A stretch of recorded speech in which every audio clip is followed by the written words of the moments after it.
ಜಿಲ್ಲಾ ನ್ಯಾಯಾಲಯದ ಸಭಾಂಗಣದಲ್ಲಿ ಜಿಲ್ಲಾ ಕಾನೂನು ಸೇವೆಗಳ ಪ್ರಾಧಿಕಾರ ಆಯೋಜಿಸಿದ್ದ ರಾಷ್ಟ್ರೀಯ ಲೋಕ ಅದಾಲತ್ ಕುರಿತ ಸುದ್ದಿಗೋಷ್ಠಿಯಲ್ಲಿ ಮಾತನಾಡಿದ ಪ್ರಧಾನ ಜಿಲ್ಲಾ ಮತ್ತು ಸತ್ರ ನ್ಯಾಯಾಧೀಶರು ಹಾಗೂ ಜಿಲ್ಲಾ ಕಾನೂನು ಸೇವೆಗಳ ಪ್ರಾಧಿಕಾರದ ಅಧ್ಯಕ್ಷರಾದ ನ್ಯಾಯಮೂರ್ತಿ ಟಿಪಿ ರಾಮಲಿಂಗೇಗೌಡ ಅವರು ಚಿಕ್ಕಬಳ್ಳಾಪುರ ಜಿಲ್ಲೆಯ ವಿವಿಧ ನ್ಯಾಯಾಲಯಗಳಲ್ಲಿ 50,306ಕ್ಕೂ ಹೆಚ್ಚು ಪ್ರಕರಣಗಳು ಬಾಕಿ ಇದ್ದು ಅವುಗಳಲ್ಲಿ ಬಹುತೇಕ ಪ್ರಕರಣಗಳನ್ನು ಈ ಬಾರಿಯ ಲೋಕ ಅದಾಲತ್ಗೆ ಗುರುತಿಸಲಾಗಿದೆ.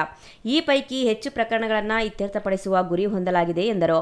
ಲೋಕ ಅದಾಲತ್ನಲ್ಲಿ ರಾಜಿಯಾಗಬಹುದಾದ ಅಪರಾಧಿಕ ಪ್ರಕರಣಗಳು, ಬ್ಯಾಂಕ್ ಸಾಲ ವಸೂಲಾತಿ ಪ್ರಕರಣಗಳು, ಚೆಕ್ ಅಮಾನ್ಯ ಪ್ರಕರಣಗಳು, ಮೋಟಾರ್ ವಾಹನ ಅಪಘಾತ ಪರಿಹಾರದ ಪ್ರಕರಣಗಳು, ಉದ್ಯೋಗದಲ್ಲಿ ಪುನರ್ಸ್ಥಾಪನೆಗೆ ಸಂಬಂಧಿಸಿದ ಪ್ರಕರಣಗಳು, ಕೈಗಾರಿಕಾ ಕಾರ್ಮಿಕರ ವೇತನ ಮತ್ತು ಸೇವಾ ವಿವಾದಗಳು, ಭೂಸ್ವಾಧೀನ ಪ್ರಕರಣಗಳು, ವಿದ್ಯುತ್ ಮತ್ತು ನೀರಿನ ಶುಲ್ಕ ಸಂಬಂಧಿತ ಪ್ರಕರಣಗಳು, ಕರ್ನಾಟಕ ವಿದ್ಯುತ್ ನಿಯಂತ್ರಣ ಆಯೋಗದ ಪ್ರಕರಣಗಳು, ಸಾಲ ವಸೂಲಾತಿ ನ್ಯಾಯಾಧಿಕರಣದ ಪ್ರಕರಣಗಳು, ಸಿವಿಲ್ ಹಾಗೂ ಕಾಯಂ ಜನತಾ ನ್ಯಾಯಾಲಯದಲ್ಲಿನ ಪ್ರಕರಣಗಳು ಸೇರಿದಂತೆ ರಾಜಿಯಾಗಬಹುದಾದ ವಿವಿಧ ಪ್ರಕರಣಗಳನ್ನು ಕಕ್ಷಿದಾರರು ಹಾಗೂ ವಕೀಲರ ಸಹಯೋಗದೊಂದಿಗೆ ಸಂಧಾನದ ಮೂಲಕ ಇತ್ಯರ್ಥಪಡಿಸಲಾಗುವುದು ಎಂದು ವಿವರಿಸಿದರು. ರಾಜಿ ಮಾಡಿಕೊಳ್ಳಿಕ್ಕೆ ಮಾತುಕತೆ ನಡೆಸ್ತಾ ಇದೆ. ಅವುಗಳಲ್ಲೂ ಕೂಡ ಹೆಚ್ಚಿನ ಫಲಪ್ರದ ಆಗ್ತವೆ.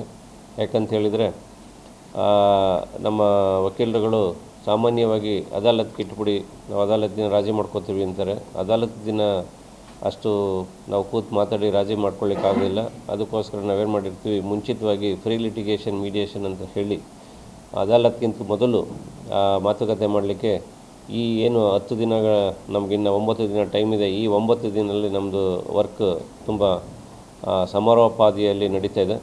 ಆ ಕಾರಣದಿಂದ ಈ ಪ್ರಕರಣಗಳನ್ನ ಐಡೆಂಟಿಫೈ ಮಾಡಿರೋದನ್ನ ಈ ಶಾರ್ಟ್ ಡೇಟ್ ಕೊಟ್ಕೊಂಡಿರ್ತೀವಿ. ಇದರಲ್ಲಿ ಪಾರ್ಟಿಗಳನ್ನ ಕರೆಸಿ, ಲಾಯರ್ಗಳನ್ನ ಕರೆಸಿ ಮಾತಾಡಿ ಅವು ಇನ್ನೂ ಹೆಚ್ಚಿನ ಸಂಖ್ಯೆ ರಾಜಿನಲ್ಲಿ ಮುಕ್ತಾಯ ಆಗೋ ಸಾಧ್ಯತೆ ಇರ್ತದೆ. ಹಾಗಾಗಿ ಅಂತಿಮವಾಗಿ ನಾವೇನು ಈಗ ಐಡೆಂಟಿಫೈ ಮಾಡಿ ಕೇಸ್ನ ತೊಗೊಂಡಿದ್ದೀವಿ, ಅಷ್ಟು ಪ್ರಕರಣ ಅದಕ್ಕಿಂತ ಮೇಲ್ಪಟ್ಟ ಪ್ರಕರಣಗಳನ್ನ ನಾವು ರಾಜಿ ಮುಖಾಂತರ ವಿಲೇವಾರಿ ಮಾಡಲಿಕ್ಕೆ ಸಾಧ್ಯ ಆಗ್ತದೆ ಅನ್ನೋಂಥ ವಿಚಾರ. ಇನ್ನು ರಾಜಿ ಯಾವುದೆಲ್ಲ ಪ್ರಕರಣಗಳಾಗ್ಬೋದು ಅಂತೇಳಿ ನಾವು ಪ್ರತಿ ಬಾರಿ ಹೇಳ್ತಾನೆ ಇರ್ತೀವಿ. ಕ್ರಿಮಿನಲ್ ಪ್ರಕರಣಗಳು ಬಂದಾಗ ಕಾಂಪೌಂಡಬಲ್ ಅಫೆನ್ಸಸ್ ಅಂತ ಏನು ಹೇಳ್ತೀವಿ, ರಾಜಿ ಮಾಡಿಕೊಳ್ಳಬಹುದಾದ ಪ್ರಕರಣಗಳಿದೆ, ಅಂಥ ಪ್ರಕರಣಗಳು ರಾಜಿ ಆಗ್ತದೆ. ಎನ್ಎ ಆ್ಯಕ್ಟ್ ಕೇಸ್ಗಳಲ್ಲಿ ಯಾರು ಸಾಮಾನ್ಯ ನಾಗರಿಕರು ತಮ್ಮ ದೈನಂದಿನ ವ್ಯವಹಾರಕ್ಕೆ ಅಗತ್ಯ ತುರ್ತು ಕರ್ಮಕ್ಕಾಗಿ ಕೈ ಸಾಲ ಮಾಡಿಕೊಂಡು ಚೆಕ್ ಕೊಟ್ಟಿರ್ತಾರೆ, ಅಂಥ ಪ್ರಕರಣಗಳು ಕೂಡ ರಾಜಿ ಆಗೋಕ್ಕಿದೆ. ವಿಚ್ಛೇದನಕ್ಕೆ ಸಂಬಂಧಿಸಿದ ಪ್ರಕರಣಗಳನ್ನು ಹೊರತುಪಡಿಸಿ ಕುಟುಂಬ ನ್ಯಾಯಾಲಯಗಳಲ್ಲಿನ ಇತರ ವೈವಾಹಿಕ ಪ್ರಕರಣಗಳನ್ನು ಸಹ ಪರಸ್ಪರ ಒಪ್ಪಂದದ ಮೂಲಕ ಇತ್ಯರ್ಥಪಡಿಸಲು ಅವಕಾಶ ಕಲ್ಪಿಸಲಾಗುತ್ತದೆ. ನ್ಯಾಯಾಲಯದಲ್ಲಿ ಇನ್ನೂ ದಾಖಲಾಗದ ವ್ಯಾಜ್ಯಪೂರ್ವ ಪ್ರಕರಣಗಳನ್ನು ಲೋಕ ಅದಾಲತ್ನಲ್ಲಿ ಸಂಧಾನದ ಮೂಲಕ ಬಗೆಹರಿಸಿಕೊಳ್ಳಲು ಅವಕಾಶವಿದ್ದು, ಸಂಧಾನಕಾರರು ಸೂಚಿಸುವ ಪರಿಹಾರ ಎರಡೂ ಕಡೆಯವರಿಗೆ ಸಮ್ಮತವಾದರೆ ಮಾತ್ರ ರಾಜಿ ನಡೆಯುತ್ತದೆ ಎಂದು ಹೇಳಿದರು. ಲೋಕ ಅದಾಲತ್ನಲ್ಲಿ ಪ್ರಕರಣಗಳನ್ನು ಇತ್ಯರ್ಥಪಡಿಸಿಕೊಳ್ಳುವುದರಿಂದ ಕಕ್ಷಿದಾರರ ಸಮಯ ಮತ್ತು ಹಣ ಉಳಿತಾಯವಾಗುವುದರ ಜೊತೆಗೆ ನ್ಯಾಯಾಲಯಗಳಿಗೆ ಪದೇ ಪದೇ ಅಲೆದಾಡುವ ಅಗತ್ಯ ಇರುವುದಿಲ್ಲ. ಪರಸ್ಪರ ರಾಜಿಯಿಂದ ವಿವಾದಗಳು ಅಂತ್ಯಗೊಳ್ಳುವುದರಿಂದ ಸಂಬಂಧಗಳು ಉಳಿಯುತ್ತವೆ, ವೈಮನಸ್ಸು ಮತ್ತು ಭಿನ್ನಾಭಿಪ್ರಾಯಗಳು ಕಡಿಮೆಯಾಗುತ್ತವೆ ಹಾಗೂ ಸಮಾಜದಲ್ಲಿ ಸೌಹಾರ್ದತೆ ಮತ್ತು ಶಾಂತಿಯ ವಾತಾವರಣ ನಿರ್ಮಾಣವಾಗುತ್ತದೆ ಎಂದು ತಿಳಿಸಿದರು. ನಂತರ ಬ್ಯಾಂಕಲ್ಲಿ ಸಾಲ ತೊಗೊಂಡಿರುವಂಥ ಕೇಸ್ಗಳು ಕೂಡ ರಿಕವರಿಗೆ ಹಾಕ್ಕೊಂಡಿರ್ತಾರೆ, ಅದು ಕೂಡ ರಾಜಿ ಆಗಲಿಕ್ಕಿದೆ. ಮೋಟರ್ ವೆಹಿಕಲ್ಸ್ ಆ್ಯಕ್ಟ್ಗಳು ಆಕ್ಸಿಡೆಂಟ್ ಕೇಸ್ಗಳು ಬಂದಾಗ ಅದು ಕೂಡ ರಾಜಿ ಆಗಲಿಕ್ಕೆ ಬರ್ಬೋದು. ಮತ್ತು ಲೇಬರ್ ಡಿಸ್ಪ್ಯೂಟ್ಗಳಿದ್ದಾಗ ಕಾರ್ಮಿಕರದು ಏನಿದೆ ಅದು ಕೂಡ ರಾಜಿ ಆಗೋಂಥದ್ದೇ. ಮತ್ತು ಎಲೆಕ್ಟ್ರಿಸಿಟಿ ಥೆಫ್ಟ್ ಆಗಿರ್ತದೆ, ಅಂಥ ಥೆಫ್ಟ್ ಕೇಸ್ಗಳನ್ನ ಎಲೆಕ್ಟ್ರಿಸಿಟಿ ಬೆಸ್ಕಾಮ್ನವರು ಕೇಸ್ ಹಾಕಿರ್ತಾರೆ, ಅದು ಕೂಡ ಫೈನ್ ಕಟ್ಟಿ ಕ್ಲೋಸ್ ಮಾಡ್ಕೊಳ್ಳೋಕ್ಕಿದೆ.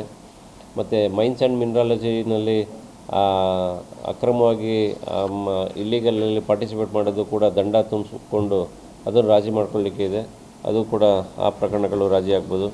ಮತ್ತು ತಮ್ಮೆಲ್ಲರಿಗೂ ಗೊತ್ತಿರೋ ಹಾಗೆ ವೈವಾಹಿಕ ಜೀವನದಲ್ಲಿ ಯಾವುದೋ ಒಂದು ದೊಡ್ಡ ಸಣ್ಣ ಸಮಸ್ಯೆನ ದೊಡ್ಡದು ಮಾಡಿಕೊಂಡು ಗಂಡ ಹೆಂಡತಿ ಇರೋದು ನ್ಯಾಯಾಲಯದ ಮೆಟ್ಲತ್ತಿರ್ತಾರೆ, ಅಂಥವು ಕೂಡ ಈ ನ್ಯಾಯಾಲಯಕ್ಕೆ ಹೋಗಿ ಬಂದು ಈ ಒಂದು ಸಮಯ ಕಳೆದ ನಂತರ ಅವರಲ್ಲಿ ವೈಮನಸ್ಸು ಅನ್ನೋದು ಕಮ್ಮಿಯಾಗಿ ಮಕ್ಕಳ ಹಿತಚಿಂತನೆ ಮತ್ತು ಹಲವು ಹಿರಿಯರ ಬುದ್ಧಿ ಮಾತು ಕೇಳಿ ರಾಜಿ ಆಗುವ ಸಾಧ್ಯತೆಗಳಿರ್ತದೆ. ಅಂಥ ಪ್ರಕರಣಗಳು ಕೂಡ ಇದ್ದಾವೆ.